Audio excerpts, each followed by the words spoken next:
딸에게 보내는 심리학 편지 챕터 3. 지금 불안하다면 인생을 잘 살고 있다는 증거다. 섹스를 하느냐 마느냐보다 중요한 문제는 따로 있단다.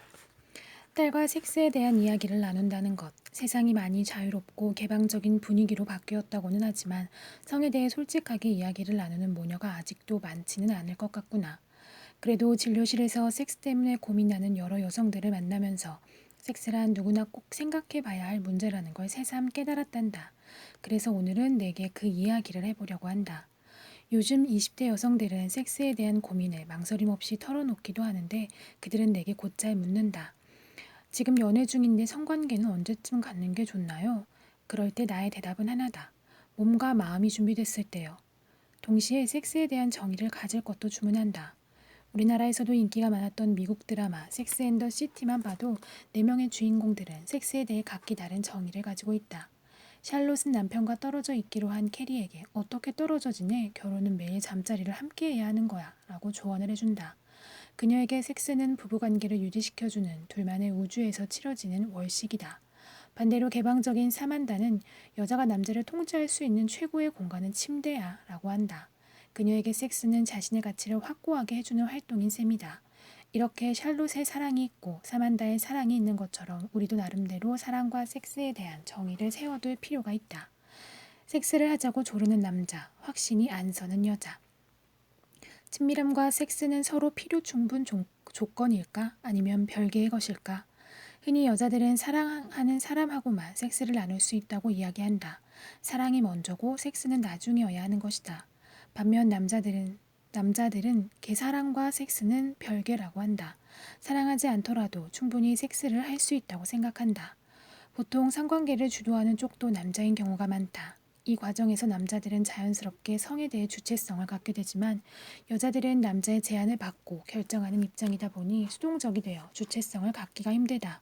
그래서 여자일수록 섹스에 대한 자신의 생각을 정리하는 시간을 꼭 가지는 게 좋다. 어떠한 가치나 행위에 대해 정의를 내린다는 건 주체성을 확보한다는 뜻이다. 특히 성에 대한 정의를 갖게 되면 관련한 문제를 겪게 될 때 도움이 된다. 마치 사랑을 지키는 신호등이라고 할까. 빨간 신호일 때는 상대방이 원해도 정지하고 초록일 때는 사랑을 나누고 주황일 때는 다음 신호로 바뀌기 전까지 기다리기로 하는 것이다. 만약 이처럼 기준을 세워두지 않으면 나중에 섹스와 관련해 불필요한 자책감이나 불안감에 시달리기 쉽다. 유나 씨도 섹스에 대한 정의가 필요한 여성이었다. 26살의 그녀는 최근 고민에 빠졌다. 사촌 언니 소개로 연구원에서 일하는 남자를 만나게 되었다. 성격이 강한 느낌은 있지만 남자다워 보였고 훤칠한 키가 마음에 들었다. 사귄 지 2개월 정도 되었을까. 지금 그녀는 힘든 시간을 보내고 있다. 유나 씨는 아직 확신이 들지 않는데 남자친구는 적극적으로 애정 공세를 퍼부었다. 그녀는 성 경험이 없으며 결혼할 사람이 아니면 관계를 갖지 않겠다는 신념이 있다. 그런데 남자친구는 그녀에게 넌 마치 학생처럼 군다. 내가 무슨 치안이라도 되냐? 며 면박을 주었고 급기야 너는 나를 사랑하는 게 아니다. 라는 말까지 하더란다. 그와의 성관계를 거부하는 것이 그를 사랑하지 않아서가 아닌데 남자친구는 막무가내였다. 그렇다고 잠자리를 할 생각은 없다. 그를 사랑하지 않아서가 아니라 제대로 사랑을 하기 위해서다. 그럼 유나 씨는 이 문제에 어떻게 대처해야 할까? 아직도 많은 여자들이 유나 씨처럼 너무 빨리 다가오는 남자를 어떻게 하면 좋을까요? 라는 고민을 토로한다. 똑똑한 여자라면 사랑도 똑똑하게 해야 한다. 그러기 위해서는 생물학적으로 다를 수밖에 없는 남녀의 성 지각에 대해 먼저 알아야 한다. 여자가 섹스를 한다는 것의 의미. 미국의 신경정신과 의사인 루안 브리젠딘의 책 여자의 뇌, 여자의 발견에 따르면 성충동과 관련된 뇌 공간을 비교했을 때 남자의 뇌 공간이 여자에 비해 2.5배나 크다고 한다. 남녀가 대화하는 상황에서 남자와 여자의 뇌를 스캔하면 재미있는 결과가 나온다. 남자의 뇌에선 쾌감과 보상을 관장하는 측중격핵이 자극되는 반면 여자의 뇌에서는 미동도 감지되지 않는다. 이것은 남자는 대화조차 잠재적인 성적 접촉으로 인식하는 반면 여자는 대화로만 인식하고 있음을 나타내는 것이다. 하물며 사랑하는 여자가 앞에 있다면 남자의 증축격핵이 더 강하게 활동할 것은 자명하다. 그렇다고 남자들의 무분별한 성충동을 생물학이란 이름으로 모두 면죄부를 주어서는 안 된다. 유나 씨 남자친구가 문제가 되는 것은 일방적으로 섹스를 하자고 우기고만 있지 사랑하는 여자가 가진 생각을 존중하지 못하고 있기 때문이다. 여자는 사랑에 빠졌다고 말하기까지 남자보다 오랜 시간이 필요하다. 성관계는 더욱 조심스럽다. 왜냐하면 생물학적으로 남자들에게 섹스는 성적 만족과 자손을 퍼뜨리는 행위인 반면 여자들에게 섹스는 가정이라는 보금자리를 지켜줄 남자를 찾기 위한 방편이기 때문이다. 첫눈에 반하는 현상이 여자들보다 남자들에게 더 흔하게 나타나는 이유다. 이것은 남자와 여자가 까마득한 조상으로부터 물려받은 무의식적인 코드다. 여자들은 섹스 그 자체보다 상대 남성이 변하지 않고 자신을 지켜줄 사람인지에 촉각을 세운다. 이런 이유로 여자들은 성행위에 쉽게 빠져들거나 흥분하지 않는다. 앞서 유나 씨 남자친구는 섹스를 허용하지 않는 건 자신을 사랑하지 않기 때문이라고 했는데 그 말은 무시해도 좋다. 성관계에 대한 조심성은 여자들의 숨겨진 본능으로 남자의 성적 본능과 마찬가지로 똑같이 존중받아야 한다. 특히 유나 씨는 결혼할 남자가 아니면 성관계를 맺고 싶지 않다는 신념을 가지고 있다. 이것이 지켜지지 않으면 그녀는 불필요한 자책감으로 힘들어할 수도 있다. 그러므로 유나 씨는 성에 대한 자신의 철학을 지켜나가는 것이 훨씬 좋을 듯하다. 마음을 여는 게 섹스보다 더 어렵다면 유나 씨가 관계를 갖고 싶지 않아 고민하는 경우라면 민주 씨는 반대의 경우다. 너무 쉽게 섹스를 허용하는 자신에게 자괴감을 갖고 있었다. 민주 씨는 제가 백일하에 드러나는 것이 두려워요. 누군가 나를 깊이 알면 무너질 것 같아요. 라고 말했다. 그녀는 알몸을 보이는 일보다 자신의 심리적 속살을 드러내는 것이 더 힘들다고 한다. 누군가가 가까워져 자신의 모습이 드러나면 상대가 그 모습에 실망해 떠나버릴 것 같아 그 불안감을 불식시키는 방법으로 때 이른 섹스를 하게 된다고 한다. 섹스는 단지 성행위만이 아니다. 섹스는 소통의 방편이자 관계의 방식이기도 하다. 그런데 어떤 사람들은 민주 씨처럼 보살핌과 사랑을 받고픈 구강기적 욕망을 성적 욕망과 동일시한다.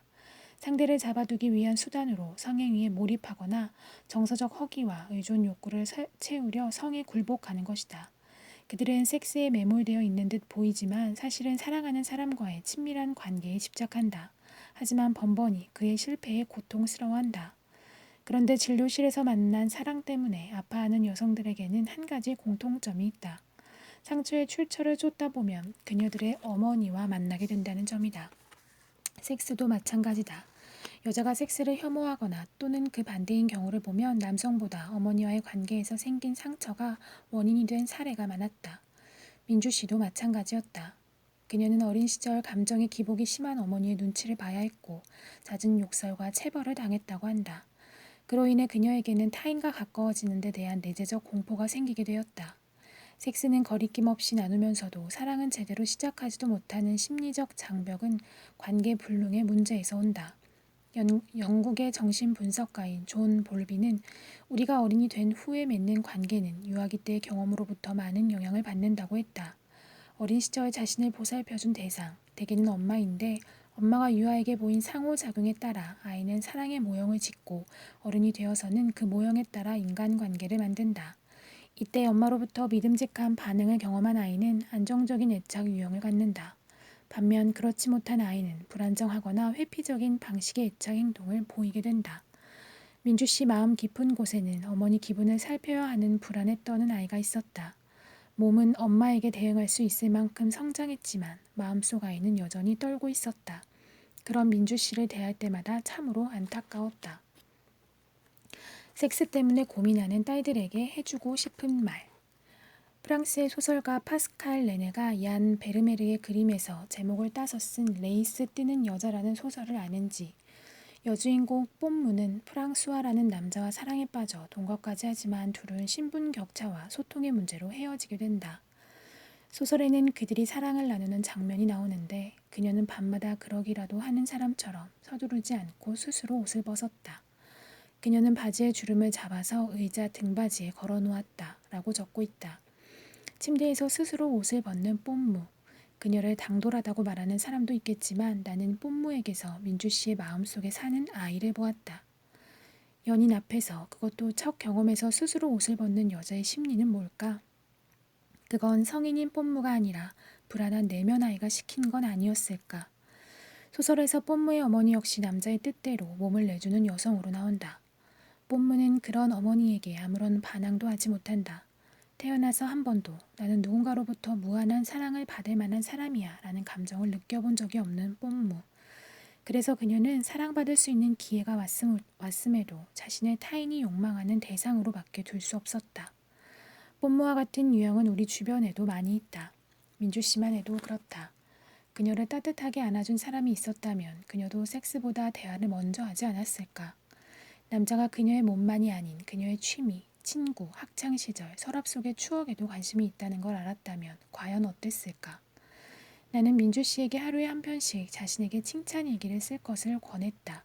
가령 좋은 물건을 싼 값에 샀다면 자신에게 칭찬의 일기를 쓸 수 있고, 남자친구가 보내준 문자에 행복했다면 그것도 사랑받는 여자만이 느낄 수 있는 행복이니 일기의 주제가 된다. 그렇게 남이 아니라 자신을 먼저 배려하고 자신의 삶을 보고 듣고 만지는 습관을 들인다면 자존감도 조금은 높아질 수 있을 것이다. 자신을 긍정적으로 바라보고 존중할 줄 아는 사람일수록 타인과 관계를 맺는 능력도 안정적이다. 자신에게 찾아온 사랑이 불완전해도 그 자체만으로도 기뻐하고 반길 줄 알게 된다. 자신을 믿듯 사랑도 믿기 때문이다. 그러므로 섹스를 하느냐 마느냐보다 더 중요한 것은 스스로를 아끼고 사랑할 줄 아는가 하는 점이다. 그런 다음에는 섹스에 대한 자기 철학을 세울 수 있어야 한다. 그래야 사랑하는 사람과의 섹스를 제대로 나눌 수 있고 더 나아가 사랑을 가꾸어가는 것에 대해 더 이상 수동적이지 않을 수 있다. 의무감 때문에 하는 섹스, 남자가 원하니까 하는 섹스라면 차라리 하지 않는 게 좋다. 어떤 상황에서도 자신을 누군가를 위한 대상으로 두어선 안 된다. 어떤 경우든 자기 자신이 기꺼이 원해서 기쁘게 하는 섹스여야 한다. 그것이 섹스 때문에 고민하는 모든 딸들에게 해주고 싶은 말이다. 회사라는 조직에서 여성이 성공한다는 것. 요즘 뉴스를 틀면 대한민국의 여풍이 거세다는 소식을 심심치 않게 듣게 된다. 20대 경제활동 인구에서 여성 비율이 남성 비율을 추월했고 해마다 사법연수원의 여성 비율은 사상 최대를 기록하고 있다고 한다. 금요의 영역이라고 여겨지던 군대와 경찰 조직에서도 여성이 조금씩 늘고 있는 추세인데다가 최초의 여성 대통령도 탄생했다. 나는 여자들이 사회 각 분야에서 제 능력을 발휘한다는 소식을 들을 때마다 내 가슴에 묵혀있던 채증도 함께 사라진 듯 후련해진다. 그동안 많은 여성들이 각자 위치에서 열심히 일을 개척하며 노력해준 덕분에 지금 여자 후배들이 다양한 영역에서 높은 성과를 내고 있는 게 아닌가 싶어 뿌듯한 것이다. 그 똑똑한 여자들이 다 어디로 갔을까? 33년 전 내가 사회에 첫 발을 내디딜 때만 해도 일하는 여자는 보편적이지 않았다. 여의사도 드문 시절이었다. 특히나 아이를 낳은 후에도 일하는 여자는 많지 않았다. 여자는 남자에 비해 능력이 떨어지기 때문에 사회생활에 적합하지 않다는 말을 공공연히 하던 그때 남녀 차별은 당연한 것이었다. 그래서 나도 병원이라는 조직에 몸담으면서 많은 어려움을 겪어야만 했다. 임신을 한 것부터 눈치가 보여 10개월간 마음고생이 심했을 뿐더러 육아휴직은 고사하고 출산휴가도 3주밖에 쓰지 못했다. 몸조리도 제대로 못한 상태에서 우는 너를 뒤로 하고 출근하는 심정이란 정말 끔찍 그 자체였다. 그렇게 이를 악물고 버텨내다 보니 어느새 후배들을 뽑는 면접관이 되어 있었다. 내가 당한 차별의 경험 때문이라도 여자 후배들에게 더 많은 기회를 줘야겠다 결심했지만 굳이 그럴 필요가 없었다. 막상 면접에 들어가 보니 여자 후배들이 말도 잘하고 똑부러지는 모습을 보여주었기 때문이다. 그에 비해 남자들은 답답하게 이를 데 없었다. 같이 면접관으로 들어갔던 남자 동료들이 남자 지원자를 뽑고 싶어도 여자들보다 뭔가 부족해 보이는 친구들 뿐이라고 개탄할 정도였다. 그런데 입사 성적으로는 남성을 압도했던 유능했던 젊은 여성들이 지금은 모두 어디에 가 있는 걸까? 병원뿐만 아니다. 왜 기업의 여성 임원은 손에 꼽힐 만큼 적고 성공한 여성 리더는 드문 걸까? 어느 조사 결과를 보니 한국에서 여성이 리더 역할을 맡는 비율은 대기업 중역의 경우 2%, 이사의 경우 1%, CEO의 경우 1% 미만에 불과했다. 그에 대해 여자들은 많이 없어졌다고는 하지만 여전히 존재하는 남녀 차별을 그 원인으로 꼽는다.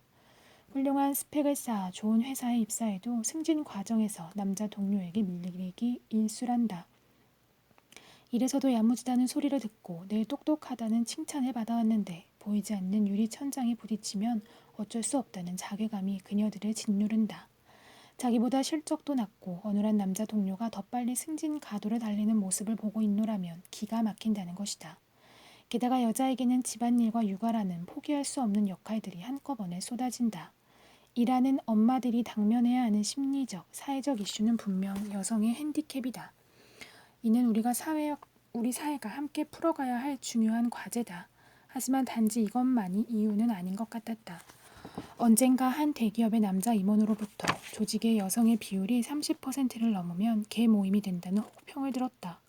여자들은 공과 사를 잘 구분하지 못하고 감정적으로 대응하며 조직보다 개인을 우선한다는 게 그 이유였다.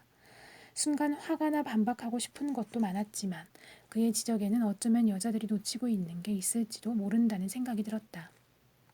이에 대해 전 CNN 부사장 게일 에반스는 남자처럼 일하고 여자처럼 승리하라라는 책에서 이렇게 말했다. 여자들이 잘하는 게임은 모범생 게임이다. 여성은 비즈니스라는 게임에 대해 배워야 하는 지금도 모범생 게임에 의존한다. 결과적으로 여성은 맡은 일에 안팎에 통달하는 길만이 앞서 나갈 수 있는 방법이라는 믿음을 갖고 직장에 들어간다. 그래서 정보를 수집하고 자료를 모으는 등 그 일을 제대로 하기 위해 필요한 일은 뭐든 한다. 그러나 모범생 기질은 결국 여자의 발목을 잡는다고 한다. 세상의 모든 것을 다 아는 사람은 없다. 이때 남성들은 사기꾼 기질을 발휘해 그것을 아는 척한다. 그런 채 해야 되는 상황에서는 언제든 그런 채에서 최대한 많은 정보를 끌어모은다. 그리고 점점 높은 자리로 올라간다. 반면 모범생으로 사기꾼이 되기 싫은 여자는 아는 척을 못한다. 대신 제대로 알기 위해 열심히 공부를 한다. 그러는 사이 여자는 자꾸만 뒤처지게 된다는 것이다. 여기서 중요한 것은 더 이상 뒤처지지 않으려면 지금이라도 여자들이 소위 비즈니스라는 게임에 대해 배워야 한다는 사실이다. 똑똑한 여자들은 모르지만 평범한 남자들은 다 알고 있는 조직의 룰은 과연 뭘까? 먼저 남자들이 만들어 놓은 조직의 룰을 이해하라. 태어날 때부터 여자와 남자는 다르다. 여자가 관계 중심적이라면 남자는 공격적이고 지배 중심적이다. 미국의 신경정신과 의사인 루안 브리젠딘에 따르면 남자아이는 엄마 뱃속에서 8주 동안 자란 후에 남성 호르몬인 테스토스테론의 영향을 받으며 남자의 모습을 갖추게 된다. 테스토스테론은 커뮤니케이션 중추에 있는 세포들을 죽이고 섹스와 공격 중추에 있는 세포들을 점점 더 성장시킨다. 반대로 테스토스테론의 영향을 받지 않은 여자아이의 뇌는 커뮤니케이션과 정서적인 면을 담당하는 부분이 상대적으로 크기 때문에 정서적인 반응에 예민하고 감수성이 뛰어나다고 한다. 남자와 여자는 자라면서 그 차이를 더욱 굳건하게 만들어 나간다. 남자아이들은 구슬치기, 야구, 축구 같은 경쟁적인 놀이를 하면서 상대편과 싸우고 어울려 논다. 그러면서 게임에서 이기기 위해 조직과 위계질서를 만들고 다툼이 벌어지면 규칙을 세워 문제를 해결하는 법을 자연스럽게 익히게 된다. 반대로 여자아이들은 인형놀이나 엄마놀이처럼 경쟁보다 서로의 관계를 중심으로 한 정서놀이를 주로 한다. 경쟁이 없는 놀이에는 그다지 규칙이 필요 없으며 싸움이 생겨도 지시나 강요보다는 중재를 통해 해결한다. 남자들은 일과 일터에서도 어릴 때 즐겨하던 게임과 비슷한 태도로 임한다. 그들은 스포츠 경기처럼 회사라는 조직 생활에서도 규칙, 승패, 경기장이 있다고 생각한다. 규칙은 어떤 상황이 벌어져도 함부로 바꿔서는 안 된다. 규칙에 대한 태도에 있어 남자와 여자는 다른 모습을 보이는데 나는 예전에 직접 그 차이를 경험한 적이 있었다. 대형 정신병원에는 남자 병동과 여자 병동이 분리되어 있어 각 병동에 수십 명의 환자들이 집단 생활을 한다. 환자들은 재활치료의 일환으로 자치회의를 만들고 직접 대표를 선출한다. 남자 병동에서는 무질서해 보여도 일단 리더가 선출되면 대표로 인정하고 그의 말을 따르려고 한다. 반대로 여자 병동에서는 대표가 정해져도 상황에 따라 결과에 승복하지 않는 경우가 더 많았다. 왜냐하면 여자들은 제 아무리 규칙이라 하더라도 누군가를 소외시킨다면 따르기보다 규칙을 바꾸는 게 옳다고 생각한다. 반면 남자들은 규칙은 반드시 지켜야 하며 문제가 생기면 규칙은 일단 지키되 다른 방법을 찾아 보완하는 쪽을 택한다. 남자들은 게임에 승자와 패자가 있듯 비즈니스에서도 승패가 갈린다고 믿는다. 권모 술수도 규칙을 지키는 한에서 이루어진다면 승리를 위한 노력으로 여긴다. 그리고 열심히 싸웠더라도 일단 경기장을 벗어나면 적대적인 관계도 끝이 난다. 경기를 끝낸 축구 선수들이 서로 다정하게 경기장을 나가듯 험난한 협상 테이블에서 고성을 오가며 싸웠더라도 그 테이블을 벗어나면 다시 친구가 된다. 협상하면서 서로에게 적대적으로 행동했던 건 그저 경기의 일부일 뿐이다. 게임처럼 굴러가는 회사의 룰을 이해하면 여자들이 이상해하는 남자들의 회사 생활도 쉽게 이해할 수 있다. 여자들은 남자들이 주어진 책임은 등한시하면서 회식, 아부 등 가웬 일에 몰두한다며 불평하곤 하는데 남자들 입장에서 보면 조직 내에서 승리를 쟁취하기 위해 조직의 네트워크를 이용하려는 효과적인 활동이다. 마치 야구 선수들이 선발에 들기 위해 감독에게 잘 보이려고 하듯이 잘한 일을 돋보이게 만드는 것 또한 중요한 능력이다. 반대로 남자들은 여자들이 혼자 하는 일은 잘하지만 인간관계의 역학에 대한 이해가 부족하고 조직이라는 큰 덩어리가 잘 굴러가게 하기 위해 자신이 언제 어디서 무엇을 해야 하는지에 대한 감각이 부족하다고 말한다. 일도 잘하고 말도 잘하지만 전체를 위해 자기가 손해보고 희생해야 할 때가 오면 뒤로 물러나 있다는 것이다. 남자들이 조직 내에서 질서와 유계보다 유능한 촉각을 가지고 있다면 여자들은 조직의 위계보다는 관계의 소통에 더 탁월하다. 그런데 이런 차이가 조직 내에서 서로 오해하게 만들기도 하는 것이다. 그래서 나는 여자 후배들에게 회사에서 트러블이 생겼을 때 남자 입장에서 한번 바라보라고 조언한다. 위의 세 가지 룰, 규칙, 승패, 경기장에 빗대어 생각해보는 것이다. 규칙을 바꾸려 하지 말고 융통성을 발휘하는 게 낫다. 잦은 회식이 문제라면 회사에서는 회식 역시 중요한 규칙으로 생각할 수 있으니 회식 자체를 문제 삼기보다 회식을 하되 어떤 방식으로 하는 게 좋을지를 논의하는 게 좋다. 또 승패의 문제라면 정정당당한 방식으로 누군가를 이기는 것을 꺼릴 필요가 없다.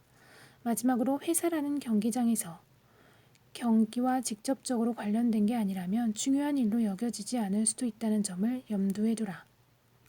회사에서는 똑똑함으로 승부하려 하지 마라. 앞으로는 남성적 리더십과 여성적 리더십을 모두 아우르는 인재가 각광받을 거라고 한다. 효율성과 조직적인 사고가 강한 남성적 특성과 소통과 조율에 능한 여성적 특성은 둘 다 필요하고 서로 조화를 이룰 때 더 큰 힘을 발휘하기 때문이다. 그래서 여자들도 남성적 문화의 장점을 배울 필요가 있다. 또 결혼을 하건 하지 않건 아이를 낳건 낳지 않건 어쨌든 앞으로는 평생 일하게 될 것이다. 그러므로 일에 있어 프로가 되는 것만큼이나 회사라는 조직을 이해하고 그 안에 있는 사람들과 정정당당하게 경쟁하며 앞으로 나아가는 것 또한 매우 중요하다. 그런 면에서 한마디 하자면 회사에서 성공하려거든 나 혼자 똑똑함으로 승부하려 하지 마라.